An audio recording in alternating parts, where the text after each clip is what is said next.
administration officials, seeking details about exactly what led to the unveiling of the names of Trump aides who were in contact with Russian officials and were caught up in surveillance of foreign officials. Former National Security Advisor Susan Rice, former UN Ambassador Samantha Power, and former CIA Director John Brennan, all named in the subpoenas.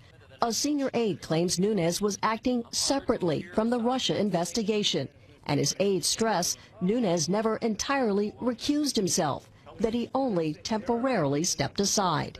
So can this investigation continue as you as chairman? Why would it not? In April, Nunes announced he was temporarily putting Congressman Mike Conway in charge of the Russia probe. Nunes faced a firestorm of criticism about how he handled classified materials when he obtained documents during a secret White House meeting without telling Democrats on his own committee. I have seen intelligence reports that clearly show that the president-elect and his team were, I guess, at least monitored. I don't agree with the chairman's characterization. The House rules state that the chairman can issue subpoenas if he consults with the minority party, the Democrats. It is clear that that did not happen in some cases. Also this morning, the president now weighing in on this debate over what this committee should be looking at. The president tweeting just within the last hour saying the big story is the unmasking and surveillance of people that took place during the Obama administration.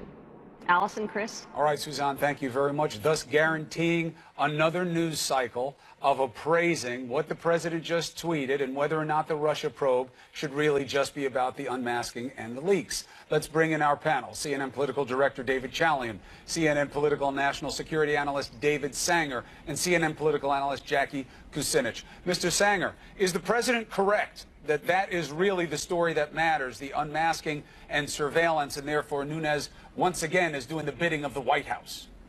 Well, it's an interesting story, but it may be the secondary story. I mean, the core question here is what the Russians did and whether there was any collusion and so forth. The unmasking was part of the effort by the Obama administration to understand the intelligence reports they were seeing.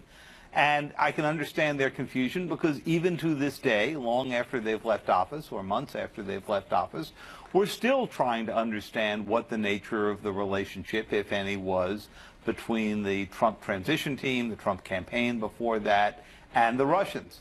You can't get at that information if, in looking at the intelligence reports, the identities of those in the United States are fully masked. And that's why Susan Rice and others asked to unmask them. It's not an unusual procedure. It's happened across Republican and Democratic administrations.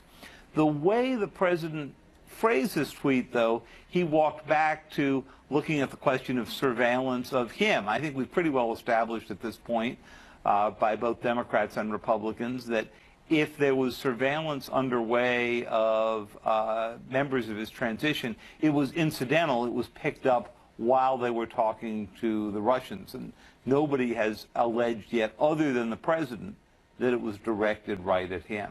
But, Jackie, how about this Devin Nunes head fake?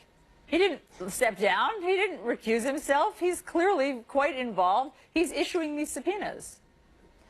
Well, right, and I think that if Congress was in session, we'd hear a lot more outcry about that. But, you know, as David said, it does seem like that, you know, Nunes is, you know, putting his hands back in this and really trying to defend the White